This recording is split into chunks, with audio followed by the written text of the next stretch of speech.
Right now, somewhere in your kitchen, there is a food that could cut your period cramps in half. And there's another food sitting right next to it that is quietly making everything worse. Most people have no idea which is which. And honestly, neither did I until I started digging into this. If you've ever curled up on the bathroom floor wondering why a headache pill isn't touching the pain, or reached for a chocolate bar at 9 p.m. and felt oddly better 10 minutes later, stick with me. Because what you eat during your period isn't just about comfort. It's about hormones, inflammation, blood sugar, mood, energy, and whether you spend 5 days a month functioning or 5 days a month surviving. So let's talk about it, really talk about it, not the sanitized version you get from a pamphlet in a doctor's waiting room. The real one. Here's the thing nobody tells you early enough. Your body is not the same body every single day of the month. Your hormones swing. Estrogen drops. Progesterone drops. Your uterus contracts to shed its lining, and that contraction is powered by chemicals called prostaglandins. The more prostaglandins you produce, the harder those cramps hit. And guess what influences how many prostaglandins your body makes? Food. Actual food sitting on your plate. That means some of what you're eating this week might be turning up the volume on your pain, and some of it could be turning it down. Stick around because I'm going to walk you through exactly what to reach for, what to avoid, and why, and by the end of this you're going to look at your fridge completely differently. Let's start with the food that gets the least credit and deserves the most. Iron. You are losing blood, that's just the biology of it. And with that blood, you're losing iron. If you've ever felt that bone-deep exhaustion around day 2 or 3, where even lifting your arms to make coffee feels like a workout, that's not you being lazy or dramatic. That can be your iron levels quietly dipping. Low iron doesn't just tire you out. It messes with your concentration, your mood, even your body temperature regulation. Some women feel colder than usual on their period, and iron is a big reason why. So what do you reach for? Red meat is the classic answer, and it works because it's heme iron, the kind your body absorbs easily. But if meat isn't your thing, don't panic. Spinach, lentils, chickpeas, pumpkin seeds, they all bring iron to the table too. The catch is that plant-based iron needs a little help getting absorbed. And that help comes from vitamin C, so here's a tiny trick that changes everything. Squeeze lemon over your spinach. Eat your lentils with a side of bell peppers or tomatoes. Sip orange juice with your oatmeal. That one small pairing can double how much iron your body actually uses instead of just passing through. Now here's a twist you probably didn't expect. Coffee, the thing most of us reach for first thing in the morning, can actually block iron absorption if you drink it too close to an iron-rich meal. So if you're already running low that morning, coffee right next to your eggs might be working against you. Not forever. Not always, just timing. Push it 30 minutes to an hour away from your meal and you're fine. But iron is only step 1. Let's talk about the mineral that might be the single most underrated period fix out there. Magnesium. Magnesium relaxes muscles, all muscles, including the uterus. Think about it this way. Your cramps are your uterine muscle contracting over and over to shed its lining. Magnesium is like telling that muscle, hey, ease up a little. Studies have actually shown that magnesium can reduce the intensity of menstrual cramps, and it also helps with the mood swings, because magnesium plays a role in regulating the nervous system too. So that irritability, that feeling like you might cry over a dish soap commercial, magnesium has a hand in calming that down as well. Where do you find it? Dark leafy greens again, but also almonds, cashews, pumpkin seeds, black beans, and here's the fun one, dark chocolate. Real dark chocolate, the 70% cocoa kind, not the sugary milk chocolate bar. That craving you get for chocolate right before or during your period, it's not just a craving. Your body may genuinely be asking for magnesium. Isn't that wild? Your own biology is basically leaving you a note. But and this is important, there's a difference between answering that craving with a square of dark chocolate and drowning it in a family-sized bag of candy. One helps your body. The other spikes your blood sugar, and a blood sugar spike followed by a crash is going to make your mood swing even harder an hour later. We'll come back to blood sugar in a second because it matters more than almost anything else on this list. Let's talk about something that sounds boring but genuinely changes the game. Water. I know you've heard it 1,000 times. But hear me out on this one, because most people drink less water on their period, not more, and that's backwards. When you're bloated and uncomfortable, your first instinct might be to cut back on liquids, thinking that'll reduce the puffiness. It does the opposite. When your body senses it's not getting enough water, it holds onto every drop it has, which makes bloating worse, not better. Staying properly hydrated actually flushes out excess sodium and reduces that swollen, tight feeling in your stomach. And warm water specifically, not ice cold, can help relax your abdominal muscles too. That's part of why a warm cup of tea feels so soothing when you're cramping. It's not just comfort, it's physiology. Speaking of tea, let's talk about ginger, because this one might be the biggest surprise on the entire list. There have been actual studies comparing ginger to ibuprofen for period pain. Ginger, the stuff you throw in stir-fry. In some of these studies, ginger performed just as well as common pain relievers at reducing cramp intensity. That's not a folk remedy claim, that's real research. Ginger works because it has anti-inflammatory properties that go after the same prostaglandins we talked about earlier, the ones causing your uterus to cramp in the first place. So here's what you do. Fresh ginger sliced thin, steeped in hot water for 10 minutes. Add a little honey if you want it sweeter. Drink it starting a day or two before your period is expected, and continue through the first couple of days. Some women notice a real difference. Not a placebo, not wishful thinking, an actual measurable difference in how intense the cramping feels. Now let's talk about the food group that might be the real MVP here, and it's one people constantly overlook. Omega-3 fatty acids. Fatty fish like salmon, mackerel, and sardines are loaded with omega-3s, and omega-3s directly compete with the inflammatory compounds your body produces during your period. Less inflammation generally means less pain.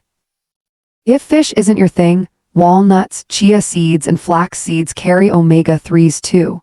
Sprinkle ground flax seed on your oatmeal or yogurt in the days leading up to your period, and you're giving your body ammunition against inflammation before the fight even starts. This is actually a bigger lesson hiding inside a small tip. The best time to eat for your period isn't just during your period. It's the week before.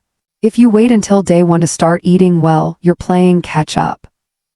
Your body is already deep into hormonal shifts before bleeding even starts. So if you know your period is coming in a week, that's your window. That's when the anti-inflammatory groundwork gets laid. Okay, let's talk about something people get wrong constantly. Carbs. You've probably heard that carbs are the enemy, that you should avoid bread and pasta and rice when you're trying to feel your best. Forget that, at least for this week of the month. Complex carbs, the whole grain kind, oats, brown rice, quinoa, sweet potatoes, they help your body produce serotonin. Serotonin is your feel-good chemical, and estrogen dropping right before your period tends to drop serotonin along with it. That's a huge part of why you might feel low, weepy, or just off in the days leading up to your period.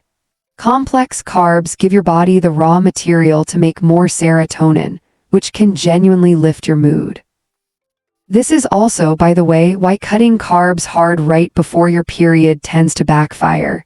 If you're someone who does low carb most of the time, this might be the 1 week a month where your body is specifically asking for a bit more. Listen to it. Now let's flip this around, because knowing what to eat only tells half the story. You also need to know what's working against you. Salt. Excess sodium makes your body retain water, which means more bloating, more of that tight, uncomfortable feeling in your stomach and fingers and even your face. That doesn't mean never eat salty food again. It means maybe this isn't the week for the extra large bag of chips or the fast food value meal loaded with sodium. Small swap, big difference in how you feel by the end of the day. Sugar is the other big one, and this is where that blood sugar roller coaster comes back into play. When you eat something high in refined sugar, your blood sugar spikes fast, and then it crashes just as fast. That crash triggers cravings, irritability, fatigue, sometimes even headaches. And here's the cruel twist: sugar cravings tend to increase right before your period anyway, because of the hormonal shifts we talked about. So you're biologically primed to crave sugar at the exact moment sugar is going to mess with you the most. That's not a coincidence, that's just bad timing built into your biology, and now that you know it, you can plan around it. Reach for the dark chocolate instead of the candy bar. Reach for fruit instead of a donut. Same craving, answered in a way that works with your body instead of against it. Caffeine deserves its own mention too, separate from the iron issue we already covered. Caffeine can tighten blood vessels, and some research suggests it may intensify cramping for people who are sensitive to it. It can also mess with sleep, and poor sleep during your period makes literally everything worse: the pain, the mood, the fatigue, all of it. That doesn't mean quit coffee cold turkey, that usually backfires with headaches of its own. It means maybe this week you cut back a little instead of adding a third cup. Alcohol is worth a quick mention as well. It dehydrates you, it can worsen bloating, and it interferes with how your liver processes hormones, which is already working overtime during this part of your cycle. One night out isn't going to ruin anything, but heavy drinking during your period tends to leave people feeling noticeably worse the next day compared to any other time of the month. Now here's something that might genuinely surprise you, because it flips the calcium conversation on its head. You probably think of calcium as a bone health thing, something you worry about decades from now.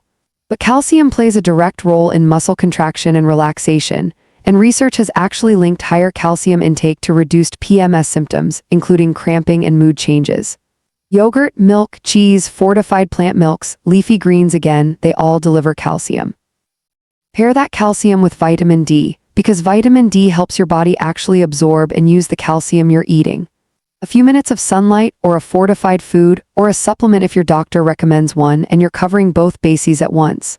Let's talk about bananas for a second, because they're an underrated one. Bananas bring potassium and vitamin B6 together in one easy package. Potassium helps reduce bloating by balancing out sodium levels in your body, and B6 has been linked in research to reduced PMS symptoms overall, including mood swings and breast tenderness. A banana is not glamorous. It's not trending on social media as some miracle period food, but it's cheap, it's easy, and it's doing real work behind the scenes. Here's a pattern you might be noticing by now. Almost everything that helps has something in common. It's whole. It's minimally processed. It's the kind of food that existed 100 years ago, not something engineered in a lab to be irresistible. And almost everything that hurts is the opposite.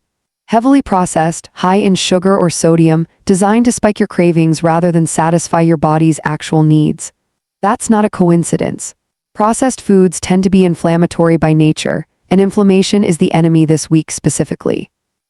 Whole foods tend to be anti-inflammatory, or at least neutral, which is exactly what your body is asking for while it's already dealing with the natural inflammation of shedding your uterine lining.